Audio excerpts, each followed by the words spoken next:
meeting room to order. Ask Mrs. Brookins to lead us in our invocation and our pledge of allegiance. Please pray with me. Dear Heavenly Father, thank you for the privilege of bringing us all here today to conduct our school board business. Please guide our mind and our thoughts and help us to make our decisions according to your will. Dear Heavenly Father, please be with all our students, teachers, and parents who are in Washington on the trip right now, and help them have a wonderful and safe trip. We ask all these things in your precious name. Amen. Amen.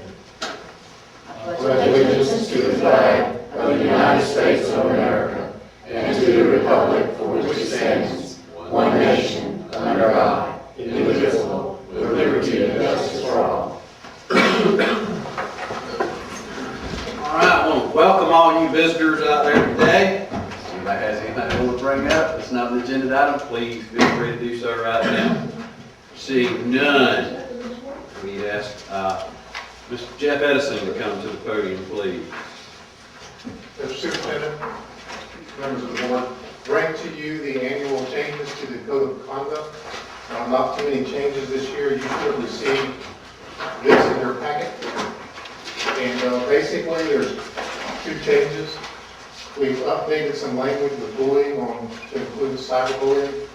This language comes directly from the board policy, and it's just a good, concise statement or summarization of some of the languages in board policy and putting it into the Code of Conduct for the kids. So that's where this language comes from. The other thing that you'll see the updating of the calendars for the MCAT test schedule, the school calendars, and just updating the information. And the one other addition that's new, we had, according to state statute, we participated in a desktop monitoring of our bullying policies and procedures this year. And one of the things that we need to improve upon is a way to anonymously, or for students to anonymously report bullying in their schools. So we've created a toll-free number for students to do this, because a lot of times in schools it's a drop box or something like that. And so anyhow, the team thought it'd be better to have a toll-free number for kids to do this. So this will be something that's going to appear like you see right now on the back. It says speak out. This will be on the back, and the speak out will actually be on the inside cover. Yeah, I think that's a great idea. Cute little caption. And that's Angela Hogan's creativity right there. Oh, that was nice. So those are all the changes to the Code of Conduct. Any questions, feel free to ask. I have a question, but it's kind of the one that you reminded me of when you mentioned this, this Code of Conduct, but it's, you mentioned on updating update of the policy. Isn't the summer the time that we do some update on policies and bring some things up? When's that coming up? I'm in the middle of right now of looking at those things. How it works is that Ed Metrics, which is Jerry Copeland's group, every year they take a look at what the legislature does to us and tries to update our policy. NEPEC provides us some model policies to follow. Of course, the stuff that's just happened in the legislature, that will come out into the fall, but we try to react and do some things. I just received a fall update from them. So in the middle of looking at those policies, there's some other policies that y'all asked me to research, and I'm doing that right now.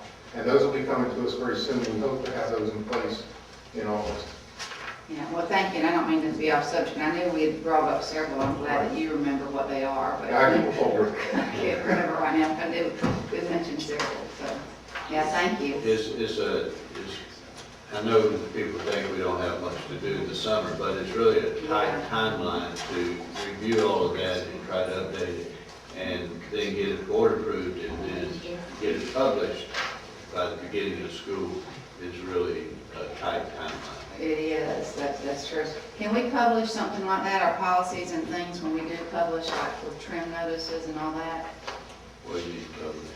Don't we have to publish an advertisement, we do change policies and all? And Yes. do all our publications at that time? Yes, we do. But the reason this has to go so quick is that this has to be turned around and printed and ready for kids on the first day of school. So that's why this will come first. I don't have any questions. Anybody else? I make a motion motion that we approve the student code of conduct with all the changes. Do I hear a second? Second. A motion and a second. Any discussion? All those in favor, please say aye. Aye. Any opposed? Motion carries.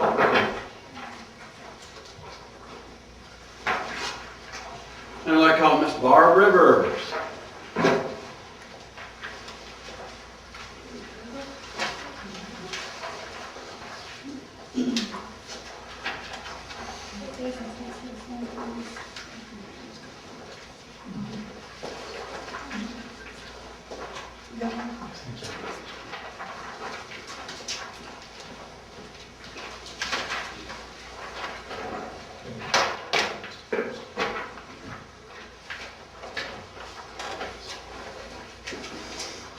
Good morning, board members. I know that Pam has sent out an RFP to you about a week ago concerning a single sign-on solution. That is a requirement, a race to the top and on project 6.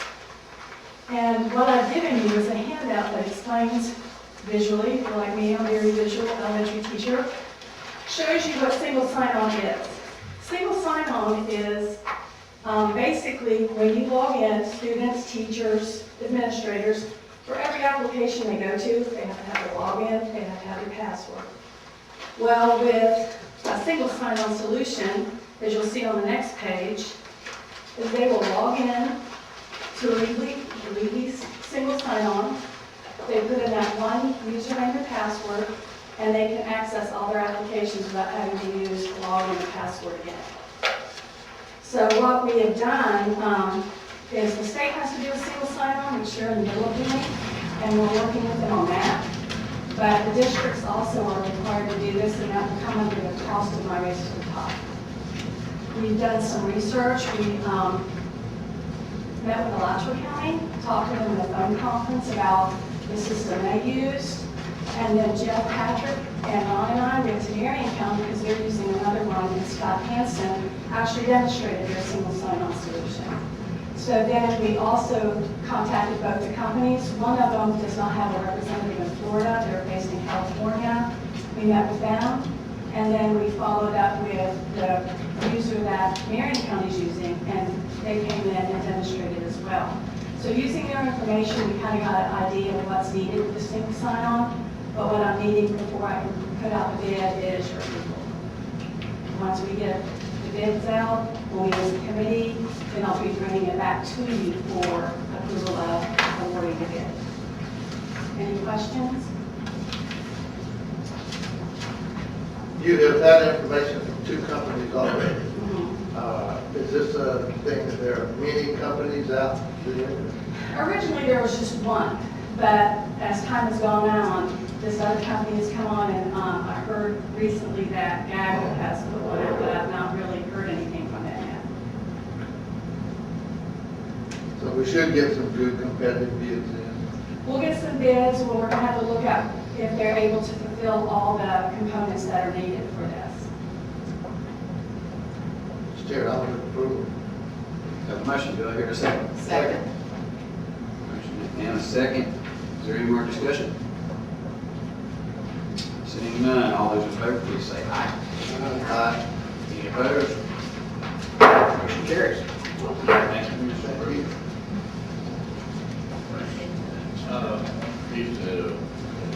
Ann, are you going to do the trim calendar? Yes, sir. Okay.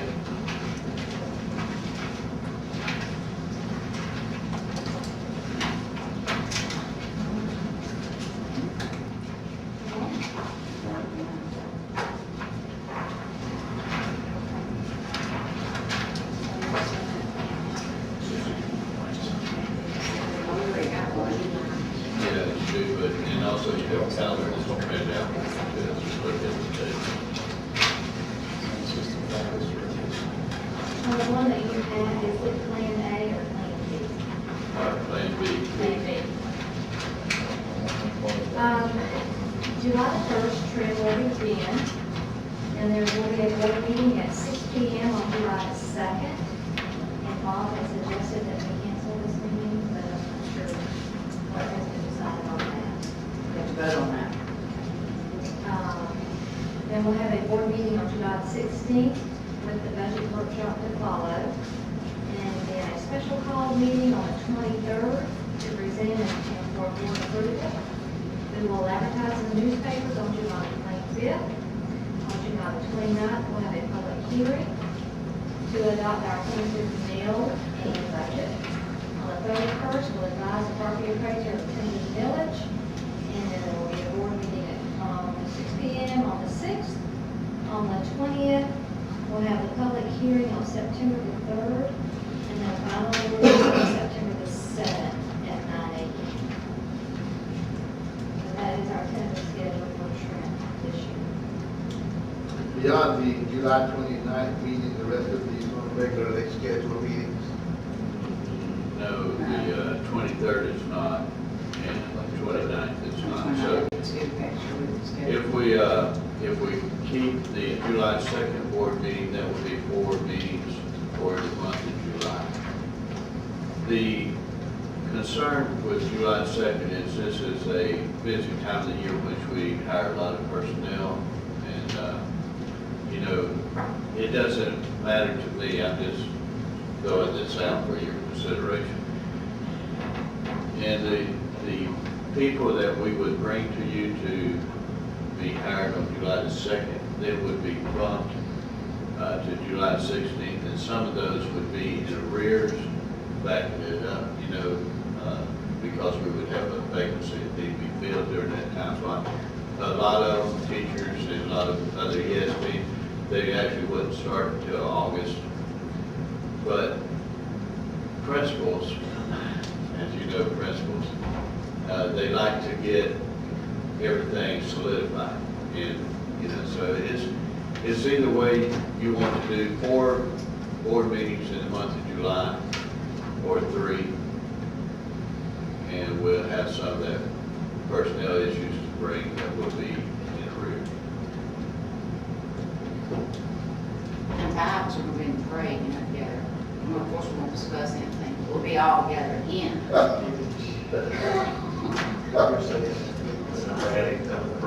know, you should come to parade. I was gonna invite you to ride this parade. Yeah. The good part is we won't be walking, we'll be riding. We won't. No, we won't. We will. I guarantee one of us won't. So what, double check myself here, Mr. Superintendent, what I think I hear you indicate is that sometimes during July 1, before July 23rd, principals will be having recommendations. They will have recommendations. And these people will begin work before the next meeting, or? There will be a few Okay. that would have job requirements that we can't afford to have a 2-week gap in there. But not all of them. You know, like teachers wouldn't start until sometime in August. A lot of the ESPs, custodians and so forth wouldn't start until in August, lunchroom workers, bus drivers. But there will be a few positions, be it like a confidential secretary, I'm just throwing these out arbitrarily. And positions like that need to be filled at the person on the job. And so then we'd ask you to approve this like on July the 23rd, no, July 16th, effective for July 1st. All right, thank you. There'll be a few, not a whole lot, but there will be some. That, in your opinion, is the only real order of business that may be affected negatively by that? Yes, sir. And then also, if we do choose to vote on these special board meetings, I mean, we can bring up issues and things like that, or does it only have to be on the topic of, for the trim and the budget? Well, these are public meetings, but the purpose of the meeting is for budget and trim. It would just need to be on the agenda. We're going to bring it up and talk about it. Okay. Okay. And Superintendent Hastings, just, if it was a concern of some of your principals feeling that they need to have these positions solidified, you could of course remind them that the only way that the board would not approve them is if they had good cause, and that's a pretty high standard. Right.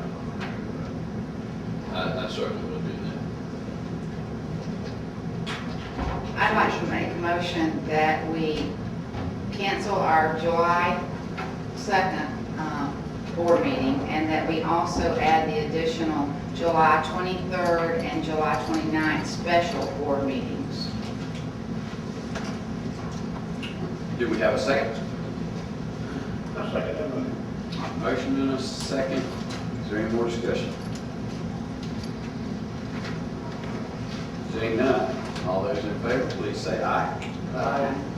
Any opposed, say no. Motion carries. Thank you.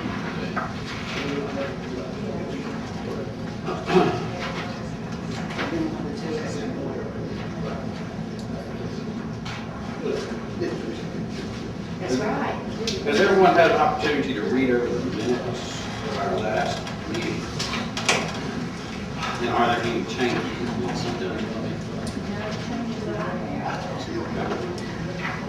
Move it. Second. I have a motion and a second for approval. Any questions?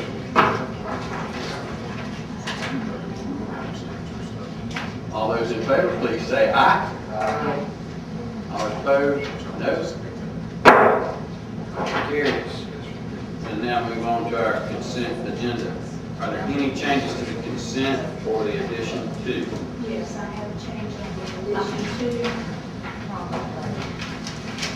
Your C, professional leave request, number 12, on the added summer institute, we're going to add B.J. Harrington. And then on the back page, number 16, the initial Sprung Board Conference, we'll add Sarah Gibson. That's all the changes I have. Mr. Platt, do you have any questions? Just have one, maybe I don't know for sure, but on the superintendent's approved item, under added to status thing, do you work at T and M on? Yes, Bronson. We don't see your T2. You get on mine, I don't know if you know yours. We need to scratch him off. Yes, if he hits on that, thank you, that he does not need bills. Thank you. And I had another one, Mr. Superintendent and Mr. Chairman, but I cannot find it. I thought somebody had been, had resigned, but then they were going to one of these institutes, but I Yes. found it one time, but I couldn't find it again. Yes. I don't know whether I'm just making that up. Please tell me I'm not. I feel a lot better about that if you tell me I wasn't. There may be a couple that you could be questioning. One is,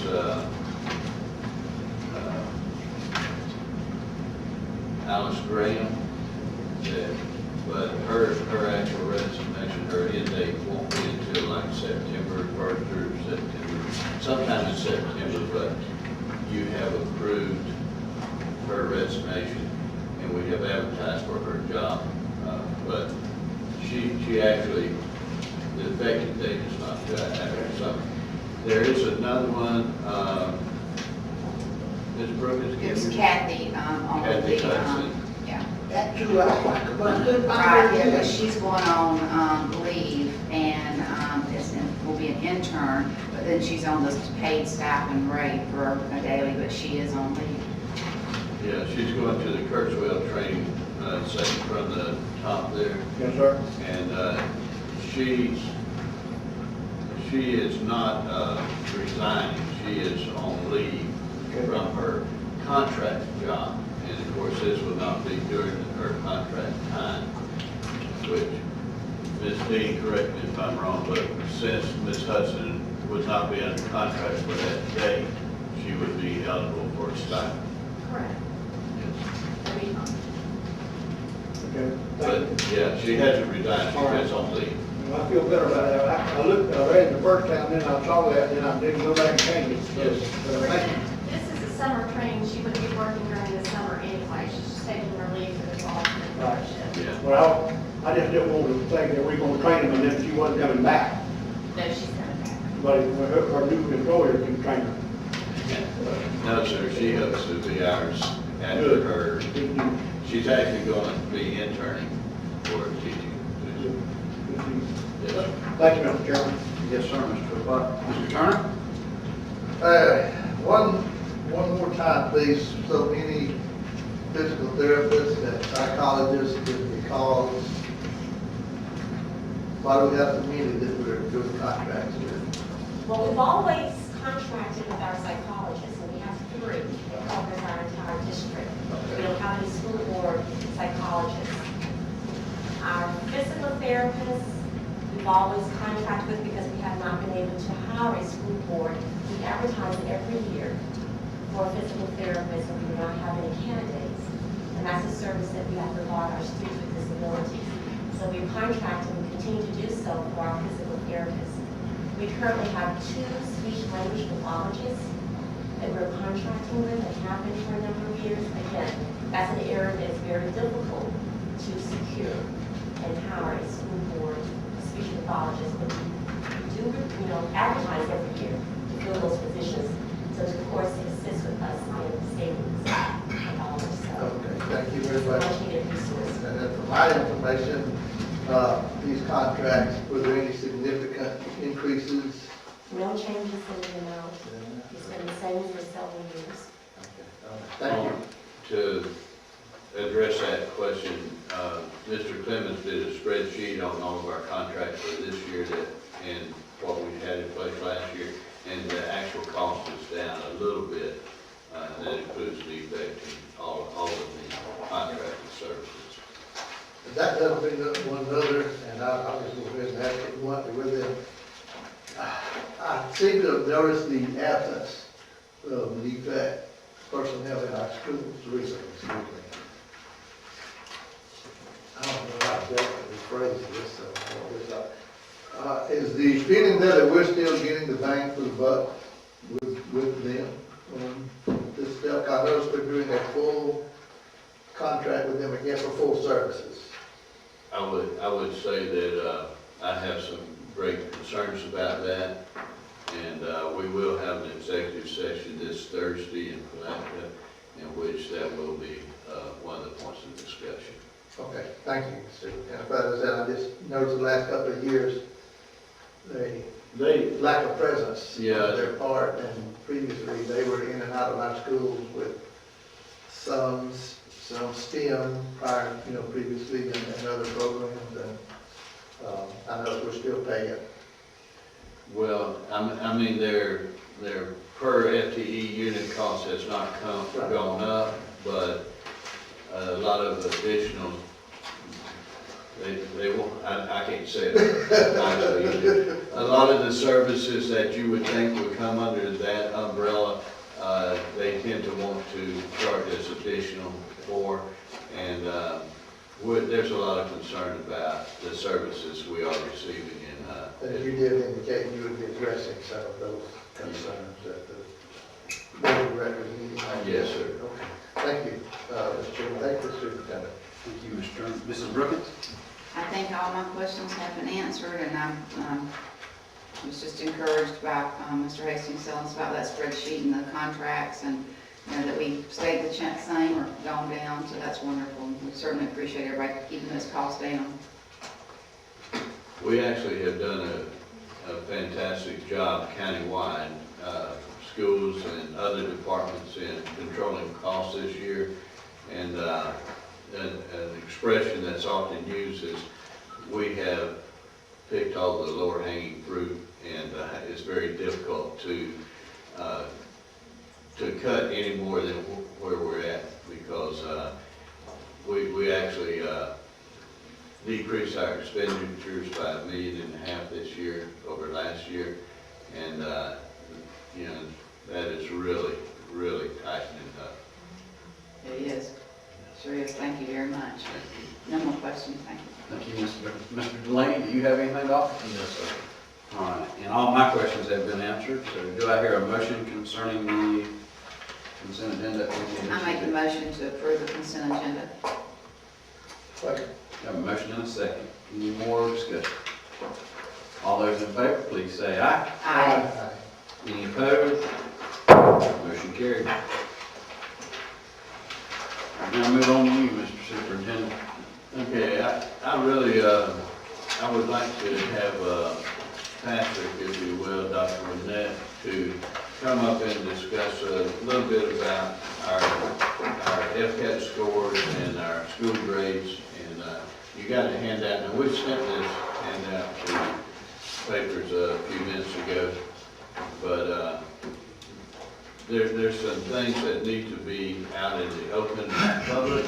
And so I'm glad we got some coverage here, and thank you for coming. And Dr. Winetta kind of address that and then ask some questions. Okay, in the last board meeting, or the previous board meeting, we shared the third grade scores, and we shared some other scores that were released at that time. Since then, we've had all of our scores released. And what we're finding, and Mr. Hastings can also attest to this, after going to FADS, listening to the superintendent's address, the commissioner and the governor's staff, that there are grave concerns about those cut scores that I shared with you the other day with the simulation that was done in 11-12. Those cut scores are going to have a dramatic effect on all of our schools throughout the state. Schools that were previously A's, remember we showed you the graph where they were 52 to 54% A's, dropping down to 34% A's. And that is based on a cut score that's passed by the state board.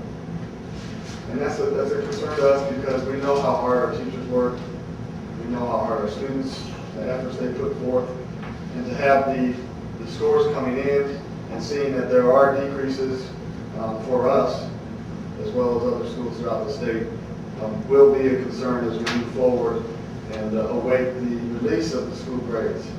I think what Mr. Hastings heard, and he can share more of this at the state meeting, was that the superintendents were asking for some relief. Some relief with these grades. I also should mention that the simulation that I showed you the other day, where it had the 34%, 52 to 34, and it went from 6% these and that's to 20%. I went back into that PowerPoint slide, into that presentation, and what I found in that simulation, that did not include a 3.5 writing cut score. When we looked at our writing cut scores this year with the 3.5 applied across our schools, you're looking at about 20-point loss. I had that in one of your handouts. So if you take 20 points from the school grade, and some of our schools are on the bubble, that is going to have a possible drop on the letter grade. The other thing that I didn't mention last week was, or last meeting, was the state passed a rule when they imposed these new cut scores that a school could not drop 2 letter grades. We had schools that would have dropped 2 letter grades. So last year. So they are really sitting on a D. A school could be sitting on a D, but were only allowed to drop 1 letter grade, so they came up as a C. They received a C last year. So Still in effect? No, This year? that's not in effect. That's been, and the superintendent's requested that they seriously consider looking at that. It's not been reported yet that they will. I think what was said, that they were not going to do anything retro. And so what you're going to see is schools that are traditionally A's across the state, they're going to be C's. But you could drop to. You could have a C go to an F. And I talked to a principal this morning. She said that you can go from a level 4 to a level 2 with only 18 points with those new cut scores. So we used to have what was called bubble kids that were on the bubble of a 2 or a 3. Now a 4 could be on the bubble of a 2. The way they have these cut scores spaced out, they are so narrow that our students and our teachers are experiencing these level 2s, where in the past those would have been level 3 grade level proficient. The level 3 has only 11-point spread. So to be a level 3, be proficient passing, they have to hit it in an 11-point spread. It's just ludicrous. Last year, another point I think that needs to be brought up again. They had to call an emergency meeting because of the writing cut scores. If they would have imposed those writing cut scores last year, we would have seen an even more dramatic decrease in grades. They relaxed the standard, they went with the retro 3.0, so you had an inflated writing score for all of our schools.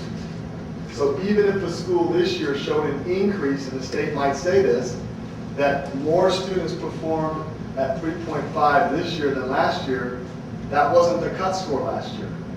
They reverted back to 3.0. So again, I'm talking about this 20 to 25 points for some schools. And that is where, what I've tried to articulate in this letter is what comprises a school grade and what has happened over the last couple of years, and how will that impact our schools and schools across the state. This is not just our district that will be impacted, this is districts across the state that will be impacted by these new cut scores. I'm not sure that the public fully understands what a cut score is. It's hard to be descriptive and not sound too technical. So the language in this is trying to explain what has happened to our schools and why elementary schools, as Mr. Hastings has pointed out, are now going to bear the brunt of this new grading system, whereas before, you have percentages from the past that you cite that often. Okay, so anyway, that is a kind of an overview of what the letter says and what. Did they increase or decrease the amount of money in the legislature this year for school recreation? A+ schools. Did they budget more or less money this year for school recreation? I thought somewhere I remembered that they had decreased that amount. I'm sure they intend on spending less because Yeah, of that's- that, but I'm not sure what was budgeted, but there's no doubt in my mind. Would you make sure that Mr. Harrison gets a copy of that?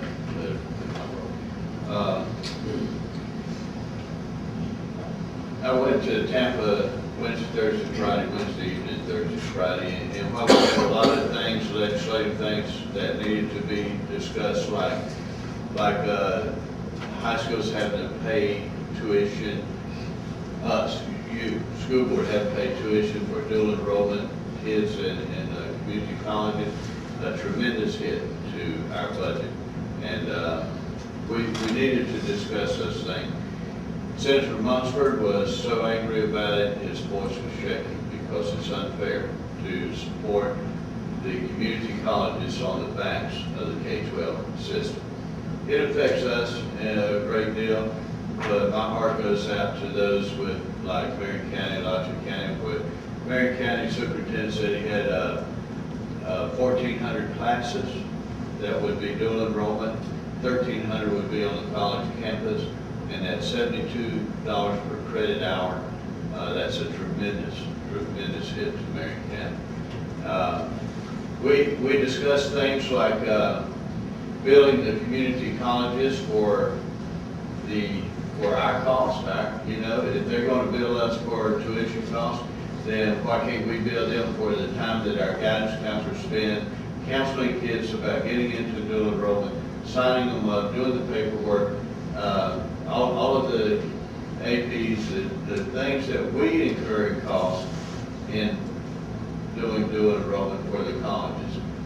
And some of the presidents were sympathetic, and certainly Dr. Henningsen and CF was, but some of them were very unsympathetic to the K-12 system. And I think that's a sad statement on community colleges' part. But irregardless, we had all these things to discuss, but the whole 90% of all discussions came back to school grades. And superintendents across the state are livid over what the State Board of Education is doing to the public school system as far as school grades go. An example would be Hillsborough County will go from 2 elementary schools receiving F last year to 20 this year. That's the projection. I did not say this in public, but I wish I had said it to the commissioner, that he should have to, the state board should have to sit in our offices when we talk to elementary principals. All 5 of ours were in tears because of their grades. All 5 of them. Those that normally receive A's, like Wilson Elementary, going projected a C, or A/D, school going to a C or D, it's devastating to these principals that pour their hearts into it. So the school grades are just something that's arbitrary. That this I did say to the commissioner and to the governor's staff in a public forum of superintendent.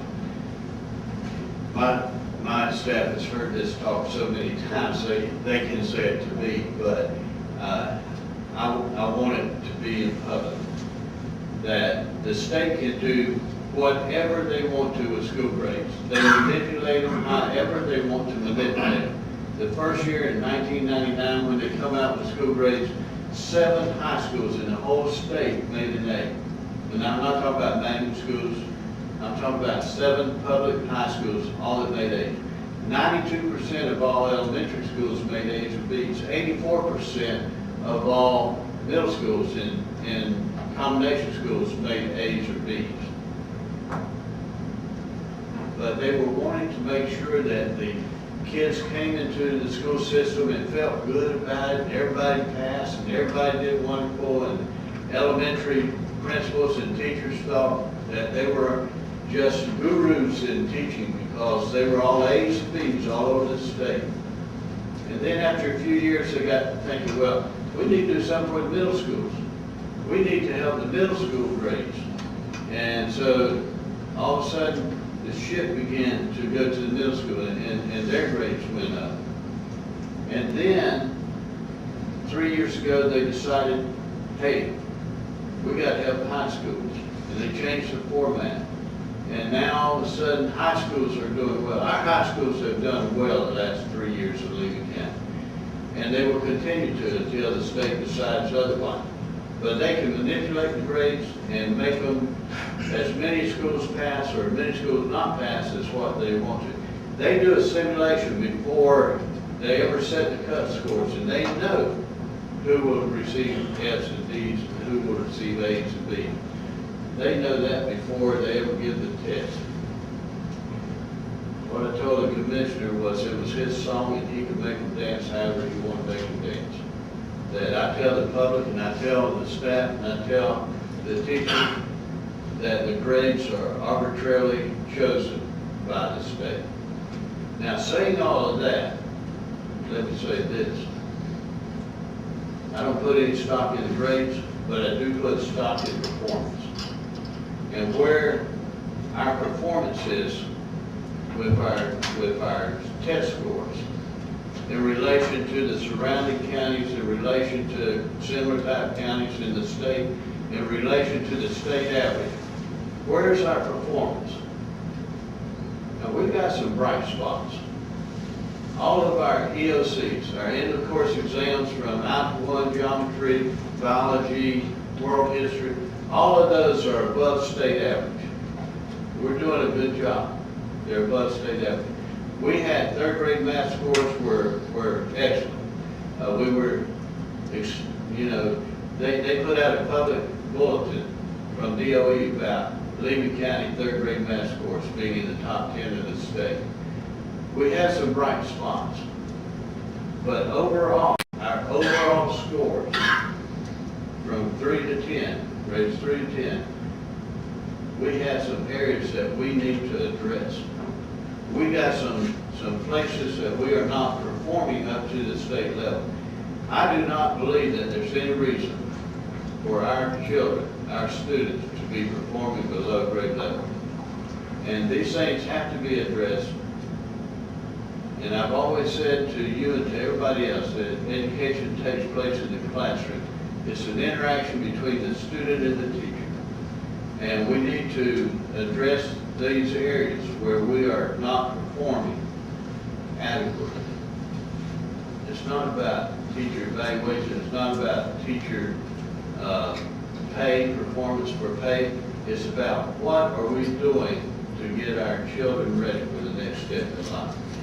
And these areas that we're performing below state average, we will certainly be in the schools this year. We'll be conducting more in-school visits. We'll have more principals meeting, administrative meetings, and we will try to get the word to the teachers of what needs to change in that classroom in order for our kids to perform adequately. Questions? Mr. Superintendent, what happened with the writing scores as far as, what are they doing differently than they did last year? Last year, the 3.0 was Right. this year at 3.5. But not only that, but just like going from the FCAT test to FCAT 2, it's an increased rigor, and it's an increased rigor in core rights. And so it's a double whammy. When you take the increased rigor, plus you take the cut scores going up, that's what makes you good at it. We had schools that actually their average was higher than last year, but they would drop 20, 30 points of the percentage of kids passing. Schools that made like 77% passing last year might have 42, 44% this year. But just, just specifically on the test itself, are they doing something different, or are they doing, all expected to do more? But just, what is different there? I mean, as far as taking the test, what's different on the test itself? You talk about Florida rights? Yes, sir. The Florida rights. There was a period of time that the state went through that said grammar and punctuation was not important. That it was staying on topic area and content. And that's what they were grading on. We had students that normally would be low performing that might get a 4 or 5 on Florida rights. We had gifted students that might get a 2 or 3 because of the criteria that they were grading on. This last year, they went to everything counts. The grammar, punctuation, all of that counts again now, like it used to when we were in school. And so we have to change the way that we teach Florida rights. For whatever reason, Mr. Philpott, I do not think we got that change in effect adequately. Now that we had some bright spots, and I don't have the scores in front of me, but we might have a middle school that might have 37% in 8th grade passing Florida rights, and then the 10th grade had 80%. Go figure. Those are the same kids from the same family. It's an arbitrary grade anyway. I mean, it's just two people thinking, well, this kid's on task and this kid's not. Also thinking from what I've noticed that, again, they changed from grammar, punctuation not being important to very important. Maybe we lag behind just a bit in making that a priority, because it's still tough to teach those kids, to write with the content and the understanding. And you haven't really been focusing on grammar, punctuation as much. You could almost understand that. That's a very valid point. It used to be that, well, let me say it this way. It starts in kindergarten. It don't start with 4th grade. And 4th grade may be where we do the Florida rights test, but it's important that we start stressing punctuation and capitalization in kindergarten and then carry it up. And just like you talk about. And while we may have restructured the 4th grade teacher, we didn't restructure the previous. And that could be part of the problem and part of the issue too. And not just Lee County, I'm sure. Oh, no, sir, this is statewide. There will be projected, unless something changes. The grades haven't come out now officially. So these are just projected grades. But they project 100 elementary schools, 20% of all elementary receiving F this year. They, going from 92% doing well to let's get more Fs and Ds. But still, the point is we got to perform. And the areas where we're not performing, we certainly are going to give that a lot of consideration this year. And before you sit down on that, I thoroughly agree with the comparison you made a while ago of Levy County students focused on their performance as opposed to the grades. Yes. I think that can bear out the fact that they are manipulating, but we're still have this increase from last year to this year on the score, on our performance on the test. Thank you for that comparison. Yeah, that, to me, that's what we need to be doing, is judging our performance versus other students in the state. And are we stacking up? Some areas we are, but some areas we aren't. And so overall, we need to do a better job. And Dr. Woodette and I have had many hard discussions on this, on how to rectify that. Excuse me, I'm sorry. Go ahead. And another thing, from my little standpoint, is as long as we're getting better in some areas, to me, that's good. As long as we're improving in areas, I can't see where we got a whole lot to complain about. Also, we like to be, right at the top, but, the road wasn't built today. And we're gonna have to do, a step at a time. As long as we can see improvement, from my standpoint as a school board member, I'm happy to go. That's an excellent point, and well taken, and I certainly concur with that 100%. As long as I can see progress, but we will still focus in on areas that we need to see more. And where we should, no doubt about that. And we did see that in our 9th grade reading score, which is interesting. If you look at the trajectory from 3rd grade to 9th grade, we catch up to the state in 9th grade. That state average, that's not arbitrary. That's what the state average is, and we are at state average in 9th grade. So our question and our puzzle is, how do we get that, how do we increase writing and reading scores at the lower grades? It's probably going to be a K2 issue, it's probably pre-K, and all those things are in play right now as we talk about, everything's on the table. If we can do it in 9th grade, at state average in reading, we know we can do it in the grades below. We can, I mean, it's not our students, it's just a matter of focus in the end, and staying focused. And just like the ELCs in our middle schools and high schools, those teachers are focused on that ELC, and we need to maintain that type of focus in all grades with all students, and that will be the thrust of what we do. But those teachers that are focused in do an excellent job, and we'll try to get everybody on that board. But I appreciate your comment. Thank you. How about some positive notes too? Cedar Key School.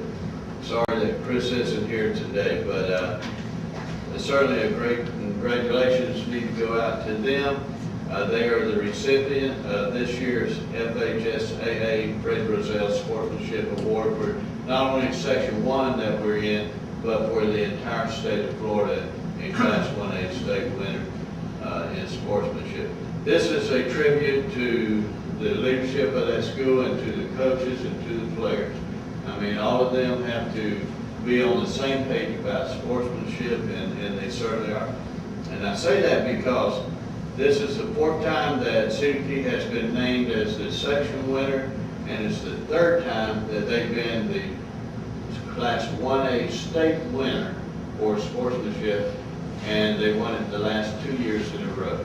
So keep up the good work. That is a wonderful tribute to that school. Also, I would like to mention that Cedar Key School finished third overall in the Class 1A state academic team GPA, and that's for all sports. And they were just behind South Walton and Freeport. And I think this is the first time they finished in the top 10 in the state, but finishing third in the state for their athletes to be in the top 10, I think that's a great tribute to them. So my congratulations to all the coaches and to the administration and players for Cedar Key School. And I certainly want to let everybody know what a wonderful job they've done. Have y'all had time to look at the suggested school board visit schedule? What did you mean by the question mark? I mean, I've just questioned this morning, River Fair, go by there on the March 18th date. Is that the, oh, we got two. I just heard we were talking, but we've, Would that work to, would you have time to drop by there? And then maybe you might want to go to the fair that night. oh, is that the sale day too? Is it sale day? I don't know. I don't didn't think have time to they're ask. set their schedule yet. Yeah, I don't think they have either, so, They don't. yeah, I don't know. I just was asking. I just, we were just wondering, would that work to, you could visit Chico Middle High and then run by the fair and see how that was going too? Except for those of you that may be buyers. I don't think that's sale day, because that'd be on Tuesday, sale day's on Wednesday. So that would be a show. That'd be, yeah, finish Tuesday. So that would just be a visit to visit all the animals. What do you think, Mr. Philpott? Maybe push it too much. I think trying, me personally, I think trying to get away with Chico High School, Chico Middle High School, and the one over there might be too much. I backed the fair, and if they for it, it's 110%, but They sell hot dogs. they sell hot dogs, but we have to, last year we did a poor job, and I was terribly guilty myself of going to our schools. I think our focus needs to be on going to those schools and not rushing through Chico Middle High School, who's going to be going through some growing pains. It's going to be a new experience over there. We want to appreciate what they're going through. I don't want to go, hey, we got to cut out here. We want to go That's a good thought. see junior show us. I agree. You want to go to White River 100%. Fair afterwards, that was fine. Right, that's up to us. But not rush, but not rush. But That's right, rush not to it, rush to- with the schools. Not make a promise we're going to be there when we really need to be at Chico Middle High That's a School. good That's thought. right. Yeah, good point. Thank you, Cameron. Good job, Jimmy. Did you look Plus, at I the knew Mr. calendar? Philpott didn't really want to go. Did you look at the calendar? and I've been there. What other day did you look at? No, the dates that we have in here are perfectly fine. My Yeah. big thing was I just didn't want to rush through Chico Middle High School. Because essentially that's two schools now. And I want to see how it's going at that point. At that point, they ought to know what they're doing. Let's see how it's been. I don't So want to you're have to rush saying through. keep the March 18th and just switch it with another school? No. No, man, I'm saying we still go to Chico Middle High School on March 18th. We just don't worry about going to this one. Yeah, we just don't worry about that. And also, Cameron brought up another point, and I'm number one guilty of it before I even bring it up. You know, I'm the first one to say, well, I've got something to do after, and, you know, we can cut those short, and there's always going to be lots of work and many things to do. But when we do set these are important to the schools, and we need to be committed, and we need to go. And I really believe that, you know, all board members do need to go. So I'm number one guilty of it, but I hope that when we do set these dates, and let's all try to make it. Absolutely. I make no bones about it. The January, February, and March will be difficult for me because of my business, but I am committed to being there. And I'm just glad to see that we have Hilltop and Summit on there. Yeah. And Miners being on here. We haven't visited Hilltop and Summit. I think they do a good job. And even though that school sits here, we have students from every area of our county there, and I think we need to see what's going on up there. They do a great job, and I think that's great that we're going to go there. Maybe, we would like to have a workshop prior to our first visit in which we can kind of show you what principals look for when they go in the classroom, how they use their iPad to document what they're seeing, the procedures that we use in the district office. And maybe if y'all would like, we can coach you up to what administrators look for when they enter a classroom, if you would like. Now, I think that's an excellent idea, and it's not something that we need to, we're not going in, when we go to the classrooms, to be judgmental and look at, but I really like the idea that you're keeping us informed, and that Yeah, you're letting you us will. know, and going over all that, and that's great, thank you very much, You that'd will be not wonderful. be writing any notes Right, about right, the teacher or the that's correct. performance or nothing like Right. that. It's just to kind of give you an idea Yeah, what administrators would be looking for, but not for your, right, yeah, I understand, no, I appreciate that. I like Thank you. that. yeah, I don't want any feedback, I just, But you might get it anyway, but, I've never not got feedback. But, anyway, we'll try to do something along those lines before we go to the first school board meeting. So are these dates good? Yeah, Send it to these dates schools? great. Yeah, Send it to they're good. schools. They'll put it on the calendars. Okay. Want to mention that where our ULP is, our unfair labor practice that the union's filed against us, the second one concerning this contract of the 2011-12. And we have scheduled a meeting with her, and we're now looking for a different date. We need a little more time. The union requests a little more time. We request a little more time. And looking at the latter part of July, I don't think a date certain has been set at this point, has it? I don't think so. No. But we should have that ironed out this week. Okay, and then after we finally get that resolved, then we can start moving forward into hopefully the 13-14 school year. Any other question? I don't think we need a executive session. We have nothing new to discuss on that at this point.